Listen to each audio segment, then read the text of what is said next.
the LFC Cast. In association with LFConline.com. Please like, share and subscribe. Hello guys, and welcome to the post-match discussion of the Liverpool defeat against Chelsea at Stamford Bridge in the Capital One semi-final. A lot of good things happened in the game, but a lot of bad things happened in the game as well. Greg, how do you feel? Yeah, I'm gutted, Dan. Frustrated. I thought both teams played well. I thought we played well. Chelsea were good. Yeah. And I thought we were going to do it at times. We had some great chances, but as we've said before, Dan, we need to finish those chances, and we didn't, and Chelsea finished there, so... And that's the difference, Greg, is that, so many games now I've seen, and don't get me wrong, I know we played a lot better, and I know, like you said yourself, we played a lot better in tonight's game, overall as a team, but we're just not finishing, Greg. We're not clinical enough. We're not making that final pass well enough. There were so many opportunities in that game, Greg, where Gerrard would make a run and Sterling just wasn't looking up. He's too young. He's too inexperienced to be in that position at a semi-final. Definitely. And then in the first half, Gerrard playing Moreno through, and then it's Moreno's decision that let him down. He should have hit it first time, but he didn't. He took a touch, and then before he knows it, the keeper's in front of him, and he's hitting it straight at the keeper. Exactly. And then you get the one chance in extra time where Ivanovic is just not marked and he puts it away.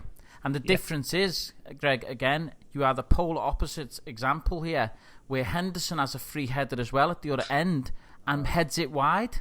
I can't believe that. I think it was harder to put it wide than to put it in, Dan. It was terrible. And Henderson, I know he's becoming more of a leader now.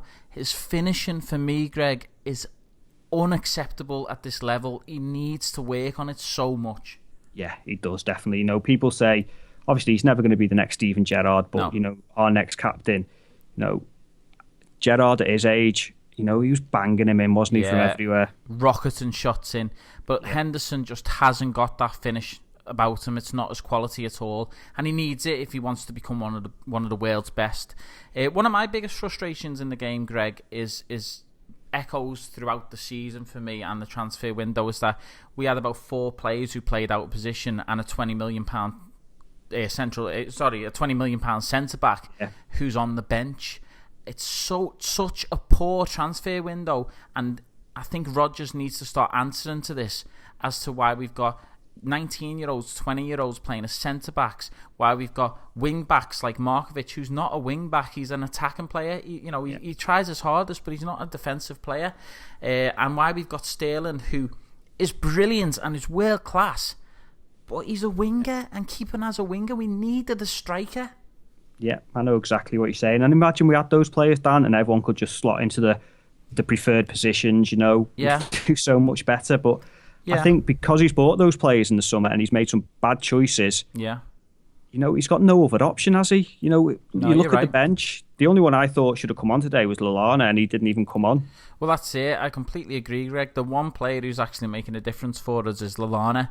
And like you said, he didn't come on. And I actually would have put him on for Steven Gerrard towards the end of the game, because I found that towards the end of the game, although starting well, he was not running back, and Lucas was having to make tackles and get booked because everyone was just making bad passes back and no one running back for it. So Lucas was running back, having to just snap players. Sacco made a terrible pass back, which could have been a goal. Yeah, definitely. There was quite a few of that messing about at the back.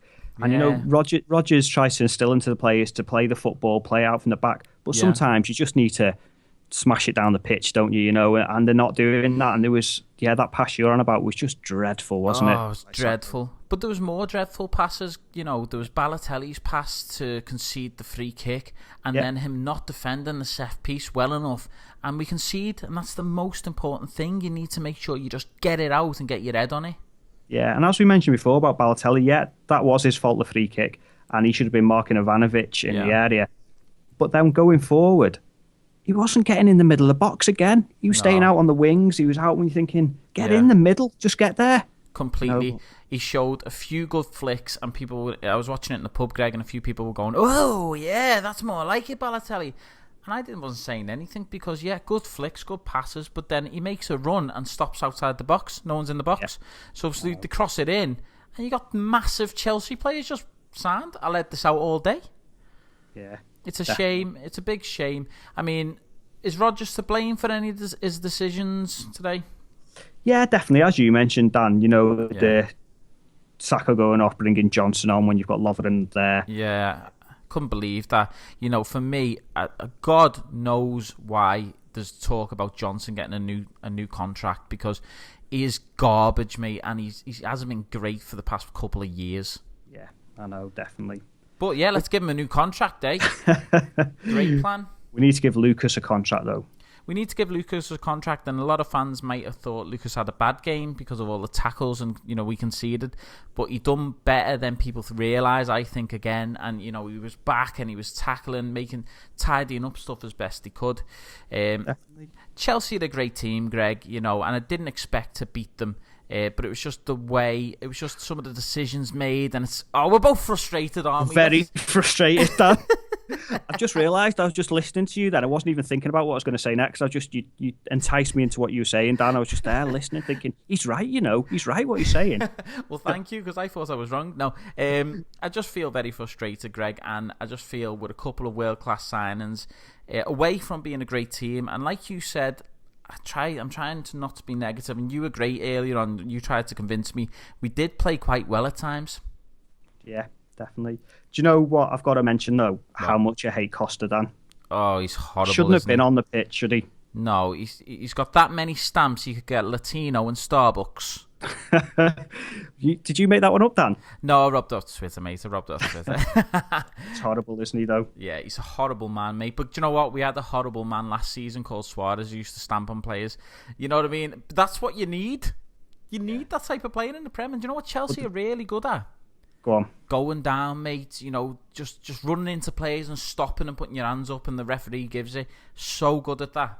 I don't really want to talk about how good they are, but Hazard, he's immense for me. I think he's unbelievable. Yeah, and the problem is that you put Emre Can on him, who's only a young lad, against one of the best left side, wingers in the world.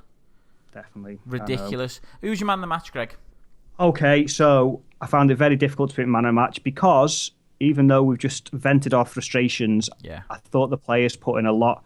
At times I thought Sterling was good. I thought in the first half I thought Coutinho was good. Until Gerrard got tired, I thought he was very good. Yeah. And I'm going to give it to Skrtel. I thought he worked tirelessly and he made some really good challenges.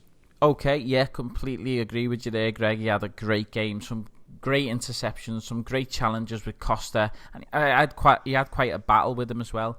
But I'm going to give it to someone else. I think Mignolet deserves a great shout for man of the match, and he gets it for me because he kept us in that tie until the very end, and he couldn't do nothing about the Ivanovic goal.